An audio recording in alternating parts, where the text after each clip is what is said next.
ঈসা আলাইহিস সালাম দাজ্জালকে মারার পরে আরেকটা প্রজাতি বের হবে, এর নাম ইয়াজুজ আর মাজুজ। নাম শুনেছেন? এই যে এই সূরার মধ্যেই আছে, এই সূরা কাহফের কথা বললাম না, সূরা কাহফের পিছনের দিকে আছে ইন্না ইয়াজুজ ওয়া মাজুজ মুফসিদুনা ফিল আরদ। যুলকারনাইন বাদশার কথা পড়বেন, তিনি যে দেয়াল নির্মাণ করে দিয়েছিলেন লোহা এবং তামা দিয়ে, মনে আছে, পড়েছেন? আচ্ছা, এই ইয়াজুজ আর মাজুজ যখন বের হবে পৃথিবীর পানি খেয়ে শেষ করে ফেলে দিবে একেবারে। এর এত বেশি হিংস্র হবে যে এদের সাথে লড়াই করার মতো ক্ষমতা কোনো মানুষেরই থাকবে না। এমনকি ঈসা আলাইহিস সালামেরও নয়। ঈসা আলাইহিস সালাম তুর পাহাড়ে চলে যাবেন মুসলিমদেরকে নিয়ে, তুর পাহাড়ের ভিতরে মুসলিমরা সেখানে লুকিয়ে থাকবে, পৃথিবীর মেসাকার অবস্থা হয়ে যাবে, পৃথিবীর পানি খেয়ে শেষ করে ফেলে দিবে একদম হিংস্র প্রজাতি। তখন ঈসা আলাইহিস সালাম আল্লাহর কাছে দোয়া করবেন, আল্লাহ এই বিভৎস জাতিকে ধ্বংস করো। আল্লাহ রাব্বুল আলামিন তখন ওই ইয়াজুজ আর মাজুজের এই কাঁধে, ঠিক কাঁধের মাঝখানে একটা ভাইরাস জন্ম দিবেন। কি জন্ম দিবেন?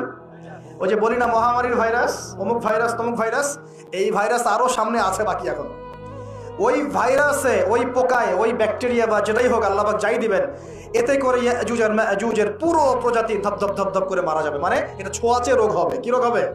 ছোঁয়াচে। ঠিক যেমন আমরা একটু করোনা দেখলাম না, একজন থেকে আরেকজন, এরকম জিনিস চলবে আরো বিশ্বে। আর এখনকার নতুন রিসার্চ হচ্ছে ওই সাইবেরিয়া অঞ্চলের যে বরফগুলো আছে না, ওর নিচে এই 1 লাখ বছর, 1.5 লাখ বছর, 2 লাখ বছর আগের ভাইরাসগুলো নতুন করে জায়গা শুরু করেছে এখন। হ্যাঁ, এগুলো বিজ্ঞানীরা বলছেন যে এগুলো আবার কোন দিন জানি পৃথিবীতে আত্মপ্রকাশ করা শুরু হয়। সবকিছুই ঘটবে। বিশ্বটার খুব রহস্য আছে, বিশ্বটার অনেক রহস্য আছে। আল্লাহ পাক এগুলো খেলার ছলে সৃষ্টি করেন নাই, পরীক্ষা।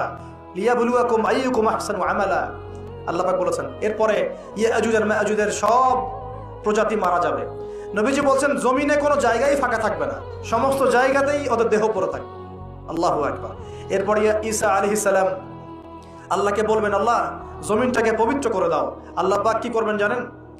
বড় বড় নখরওয়ালা, বড় বড় নখ আছে, নখ দেখেছেন? বড় বড় নখওয়ালা একটা স্পেশাল প্রজাতির পাখি আল্লাহ পাঠাবেন। কি পাঠাবেন?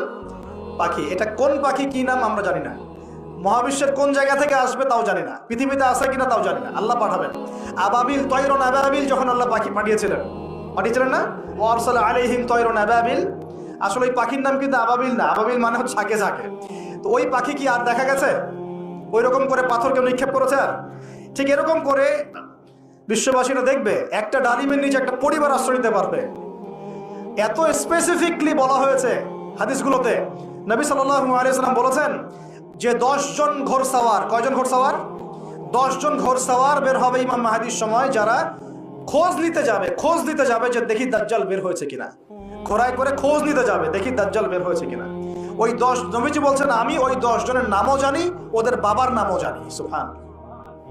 এত স্পেসিফিক জ্ঞান দেওয়া হয়েছে আল্লাহর পক্ষ থেকে নবী সাল্লাল্লাহু আলাইহি ওয়াসাল্লামকে। তার হাদিস থেকে বলছি ডালিমের নিচে পরিবার আশ্রয় নিতে পারে।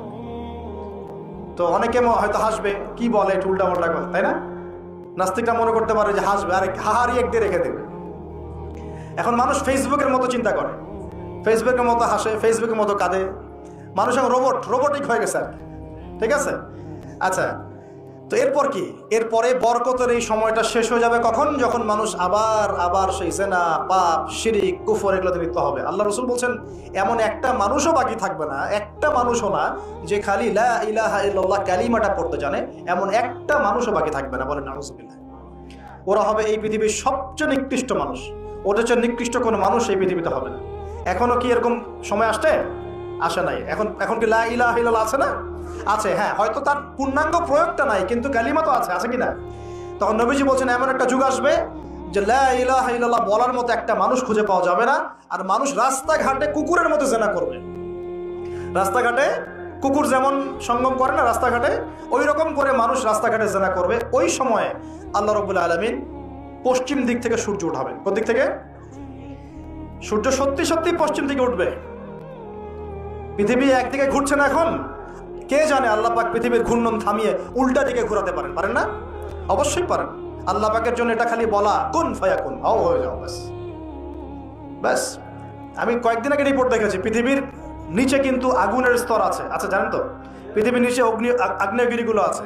পৃথিবীর ভিতরেও একটা ঘূর্ণন হয়, সেই ঘূর্ণনের দিক পরিবর্তন হচ্ছে দিন দিন, এমনটা রিপোর্ট এসেছে। দেখেন, আপনি ইন্টারনেট ঘাটাঘাটি করেন, দেখেন। আর অনেকে রিপোর্ট করছে যে পৃথিবী আগে যে গতিতে ঘুরতো, এখন পৃথিবীর ঘূর্ণন গতি একটু বেড়ে গেছে। দেখেন রিপোর্ট, দেখেন ঘূর্ণন গতি বেড়ে যাওয়ার মানে হচ্ছে টাইম দ্রুত পাস করবে। আর শেষ জামানার হাদিস এটাও আছে যে সময় দ্রুত পাস করবে, আছে না? এটা হাদিস আসছে।